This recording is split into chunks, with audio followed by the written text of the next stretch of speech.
Lecture 13, The Fallen Spirit's Influence in the World, Dornach, 27th of October, 1917, by Rudolf Steiner.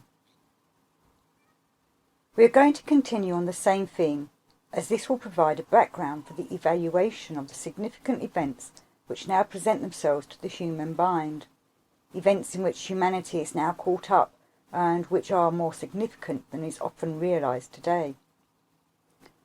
I have sought to show that momentous occurrences in the spiritual world form the background to these events. I have also spoken of the profoundly significant battle which took place in the spiritual regions of the world between the early 1840s and the autumn of 1879. This was one of the battles which occur repeatedly in world and human evolution and are customarily represented by the image of Michael or St. George fighting the dragon. Michael won one such victory over the dragon on behalf of the spiritual worlds in 1879. At that time, the spirits of darkness who worked against the metallic impulses were cast down from the spiritual realm into the human world. As I said, from that time onwards they have been active in the feeling, will and mind impulses of human beings. Present-day events can therefore only be understood if one turns the inner eye to the spiritual powers which are now moving amongst us. Inevitably, the question must arise as to the actual nature of the battle which raged in the spiritual regions between the 1840s and the 1870s, and of the activity of the spirits of darkness since November 1879. The story of what was behind this significant battle, or we might say behind the scenes of world history, can only unfold slowly and gradually. Today we shall first of all consider some ways in which a reflection of the battle was cast on human regions. I have often drawn attention to the great turning point in the evolution of modern cultural spheres which came in the early 1840s. This was the turning point which brought the full impulse for the development of materialism. Materialism could only develop in consequence of major occurrences in the spiritual world, which then continued in a downward direction and gradually caused materialistic impulses to be instilled into humanity. If we consider how events in spiritual regions were reflected here on earth, two things are particularly evident. The first is that the purely physical intellect and a culture based on this showed a tremendous upsurge in the 1840s, 50s, 60s and 70s, much more so than people imagine today. Future observers will see this more clearly. It is reasonable to say that anyone who studies the evolution of humanity and has an eye for more subtle elements in human life will note that there has never been such an upsurge in subtlety of conception, acumen and critical faculties for the adherents of materialism as during those decades. All the thinking I have characterized, thinking that leads to technical inventions, to criticism and to brilliant definitions, is physical thinking and is bound to the brain. A materialist who wanted to describe human evolution would have reason to say, humanity has never been as clever as during those decades. It really was clever. If you study the literature, here I mean not only fine literature, you will find that at no other time were ideas so well defined and critical thinking so well developed as in those years, and this was in all kinds of areas. We see a mirror reflection develop in human souls of the aims certain spirits of darkness were seeking to achieve in the 40s, 50s, 60s and 70s of the last century, always hoping for victory. They sought to get possession of an ancient inheritance of humanity. This was something we referred to yesterday. Through millennia, the progressive spirits of light guided humanity by means of blood bonds. They brought people together in families, tribes, nations and races, uniting those who belonged together on the basis of truly ancient human and world karma. With their feeling for those blood bonds, people then also had a feeling for missions which went a long way back in the world, missions designed to make the blood bonds, which of course came from the earth, part of the general human karma. If one turns one's attention to the spiritual world during the 1820s and 1830s, when the souls which were later to enter into human bodies were still in that world, one finds that the souls which were about to descend had certain impulses which, among other things, were due to the fact that for millennia they had been bound to particular families, tribes, nations and races each time they were on Earth. From the 1840s onwards, these souls were meant to make the decision to enter into particular bodies. For the spirits of light who sent their impulses into human souls were, of course, guiding human evolution according to the old blood bonds. And so the human souls in the spiritual worlds had certain impulses to follow the ancient human karma on entering into bodies, which were to be the population in the second half of the 19th and the early 20th centuries. The spirits of light were using the old measures of controlling and guiding those souls. The spirits of darkness wanted to gain control over this. They wanted to drive the impulses of the spirits of light from those human souls and bring in their own impulses. If the spirits of darkness had won the battle in 1879, the relationship between human bodies and souls would have been utterly different from what it actually has become in people born after 1879. Different souls would have been in different bodies, and the plan according to which human affairs on earth were ordered would have been according to the ideal of the spirits of darkness. But it is not. Thanks to the victory that Michael won over the dragon in the autumn of 1879, this could not happen. During the 1840s, 50s, 60s and 70s, the battle was reflected on earth in the particular acumen, critical faculty and so on which I have described. As I have said before, mere speculation does not get us anywhere. It needs genuine spiritual observation. Speculation could never show that the very qualities of the physical intellect which I have mentioned are a reflection here on earth of the battle over reproduction, over the way in which generation follows generation. These things have to be observed. Anyone who thinks that the right connections between the physical and the spiritual worlds can be found by using the physical intellect is very much in error. This approach will normally give the wrong result, because the rules of logic used are those of the physical sciences. These apply only to the physical world. However, they do not apply to the relationship between the physical and the spiritual worlds. This, then, was one way in which the battle for the blood was reflected. The other way, this again is something I have mentioned before, was the emergence of spiritualism in the 1840s and later. Certain groups, and they were far from small, sought to explore the connections with the spiritual world by using mediums, that is, essentially by physical means. If this had succeeded, if the spirits of darkness had been strong enough to gain the victory over Michael's adherents in 1879, spiritualism would have spread enormously. For spiritualism gets its impulses not only from the earth, but is also governed by influences coming from the other world.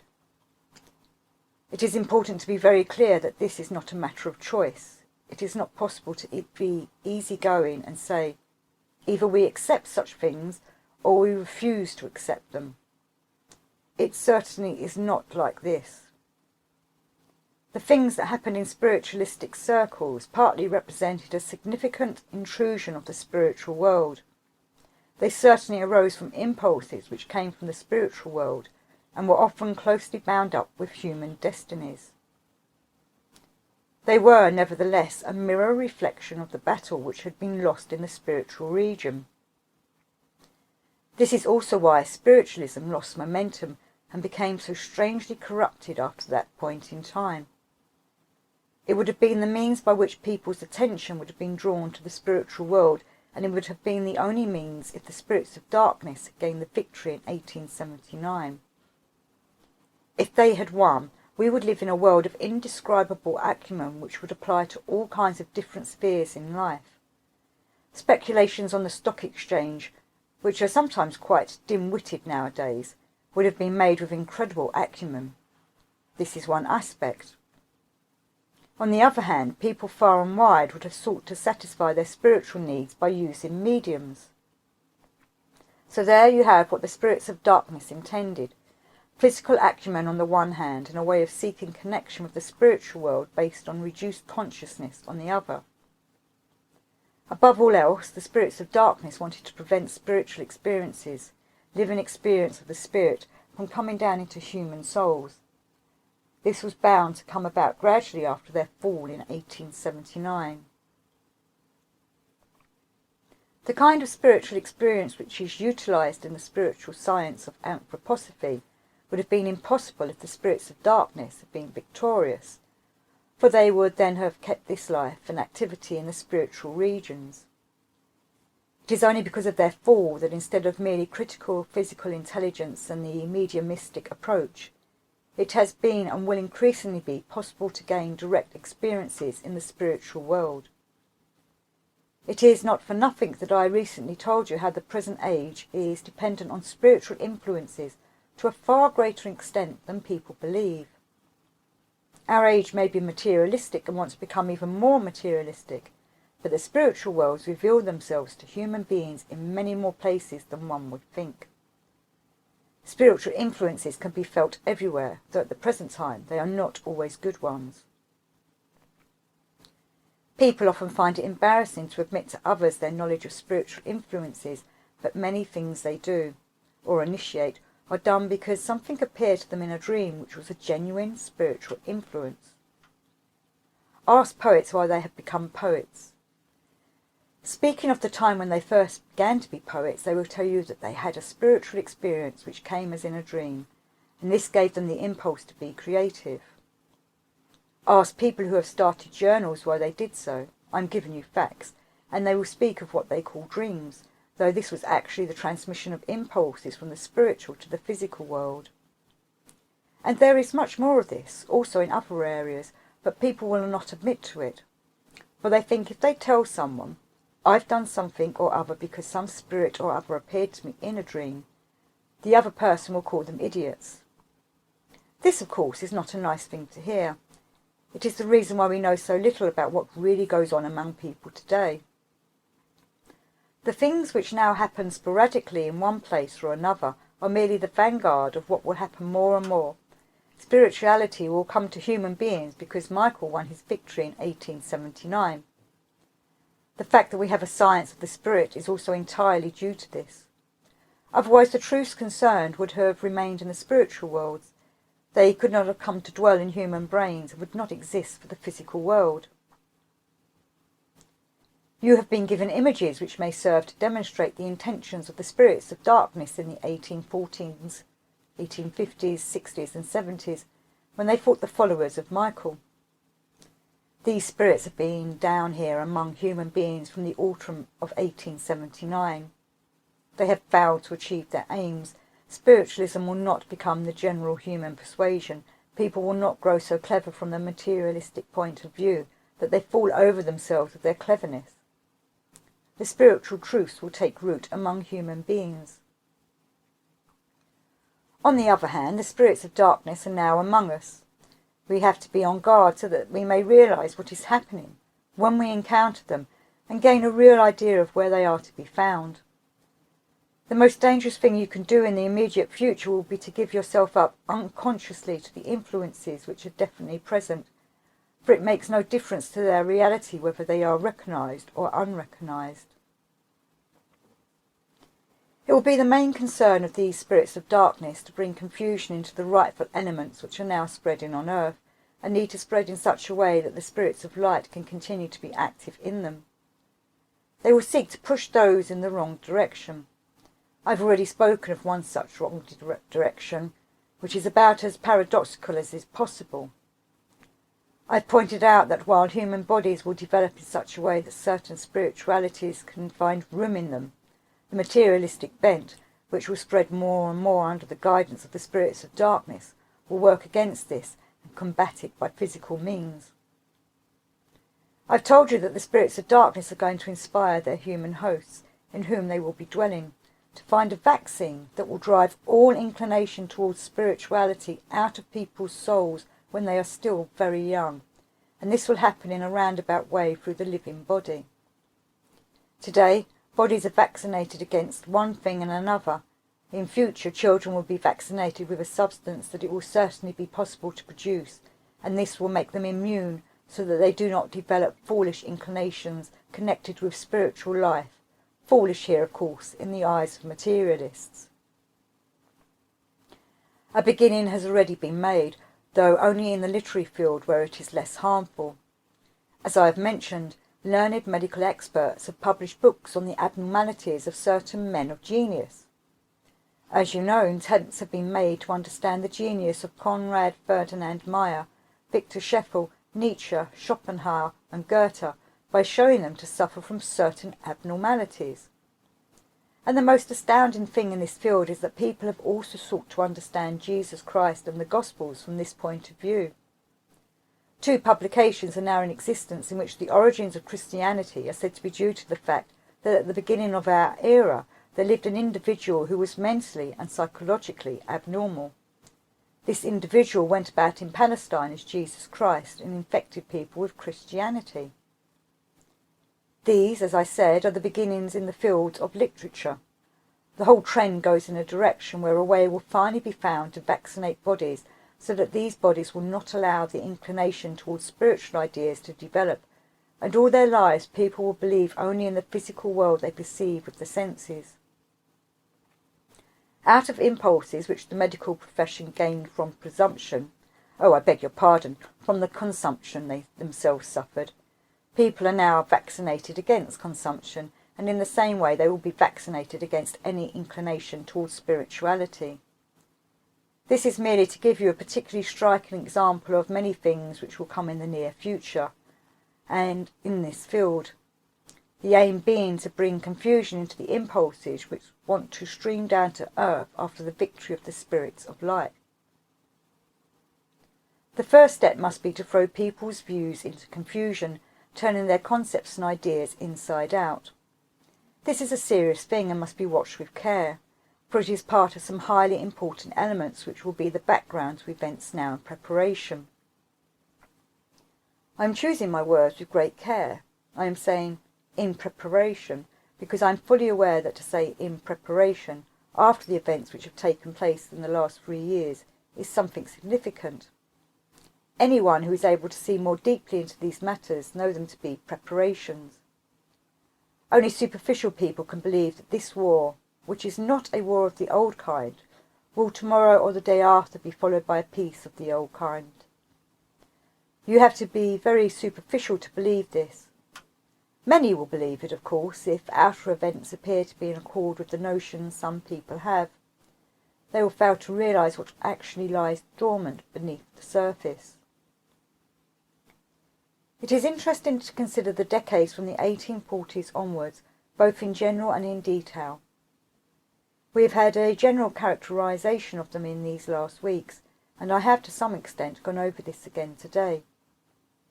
A study of representative figures, the spiritual impulses which power evolution come to expression in such figures, will show that the general insights gained also prove true in individual instances. Let me give you an example which may seem to be a minor one. It is something I also mentioned last year. Numerous commentaries have been written on Goethe's Faust. Oswald Markbach's commentaries do not lack depth. They are in some respect profound. It is fair to say that the people who have been least profound are the literary historians, for it is their academic duty to understand such matters, which of course tends to be an obstacle to real understanding. Oswald Markbach wrote well about Faust because he was not really a literary historian. He lectured on Goethe's Faust, mathematics, mechanics and technologies at Leipzig University, and at the present time the mysteries of the cosmos are easier to penetrate by studying Marbach's mechanics and technology than by applying the modern science of historians and literary historians. However, we do find something quite peculiar in the case of Oswald Marbach. He spoke on Goethe's Faust during the 1840s, but had ceased to do so by the end of the 1840s, nor did he speak about it in the 50s, 60s and 70s. He only started to lecture on Goethe's Faust again in the late 70s. In between, he spoke only on mathematics, mechanics and technology. That is, he devoted himself to the sciences, which offered the best opportunity, especially at the time, to foster one's acumen and critical faculties. It is most interesting to see how he refers to this in his preface. 30 or 40 years ago, I used to lecture on Goethe's Faust at Leipzig University. The book was published in 1881, and I have only taken the subject up again in recent years, 1875. Why such a long interval? Many factors were involved, outer and inner ones, both subjective and objective. I grew older and finally old, and so did my students. Semester by semester they grew more and more morose. People were getting more clever, but for anyone who looked more deeply also more morose. Open interest of the spirit in the spirit was getting less and less, and we lived in an age when usefulness counted more than beauty.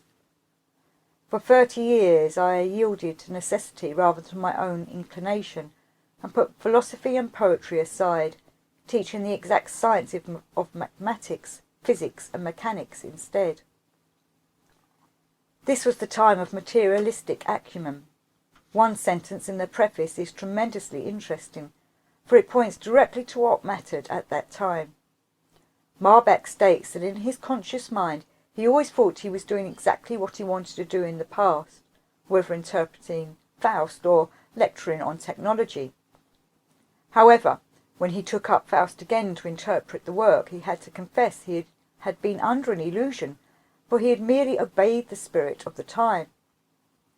It would be good if many people could realize the extent to which they are under illusions, for it was the ideal of the spirits of darkness before 1879, and has been even more so since they walk among us in the human realm since 1879, to spin a web of illusion over human beings and into human brains, and let illusion stream through human hearts. Something else is of interest when one considers such an individual who is representative, as it were, of the influences which heaven brought to bear on earth. He says, and this is in accord with history, that in the 1840s he would mostly speak about Faust Part 1 at the university, for there was no interest in Part 2. When he started to lecture on Faust again, and we can now say this was after Michael's victory over the dragon, his exposition would mostly be on Part 2. The age of acumen and critical faculties was indeed a time when access to Part 2 of Goethe's Faust was difficult. Even today this work, which is one of the greatest affirmations of Goetheanism, is relatively little understood. Efforts at understanding are, of course, liable to make us feel ill at ease, for nowhere else is the atmosphere in which people live today treated with such humour, such irony, as in Part 2 of Goethe's Faust. People live in a social atmosphere today which has been gradually evolving since the 16th century. They hail everything which has been achieved from the 16th century onwards as great and glorious achievements of our time, and positively wallow in those achievements. Goethe was not only a man of his time, he was inwardly able to look ahead to the 20th century, and wrote Part 2 of Faust for the 20th, 21st and later centuries. This will be only understood in the future. Hidden below the surface is a humorous and ironical look at developments since the 16th century, written in grand style. Consider the way Goethe lets the much admired advances on which civilizations live today be presented to Faust as a contrivance of Mephistopheles. Thus, not only the paper spectre of the golden florin, but all the glorious developments from the 16th century onwards were the creation of Mephistopheles. In time to come, humanity will see the magnificent irony with which the creations of that time are treated in Part 2 of Faust. On the one hand, we have Faust in his quest for the spirit, and on the other Mephistopheles, representative of the spirits of darkness, who invents everything humanity has come to depend on, and will depend on more and more, especially in the 20th century. Much which will help us to be on our guard may be found hidden in Part 2 of Faust. It is a profoundly significant symptom that someone who had used physics, mechanics, mathematics and technology to learn the secrets of the age felt drawn to speak about Part 2, exactly when the victory had been won over the dragon. For decades before this he would speak only of Part 1, which alone could be understood at the time. We have seen especially also in the course of last year, that anthroposophy is gradually helping us to bring life into things which Goethe was only able to present in images, and to discover their deeper meaning in Part 2 of Faust. Anthroposophy clearly cannot be derived from a study of Faust, but it is certainly true that anthroposophy throws a new and much clearer light on the impressive images Goethe has given in Part 2, and in his magnificent discourses in Wilhelm Meister's journeyman years. Here we touch on a trend which will have to gain ground under the influence of the progressive spirits of light as time goes on, to counter the efforts of the spirits of darkness, and it will gain ground if human beings are on their guard against the spirits of darkness. These last 3 years have been a challenge to be watchful and on our guard, though the numbers of souls able to perceive the call are as yet far from adequate. We have been able to see the opposite trend at work here, there and everywhere. It is particularly when spiritual life is beginning to be possible that the spirits of hindrance are very much to the fore. We have seen characteristic things, and we shall see more of them. Even just to hint at such things is liable to create continuous misunderstanding.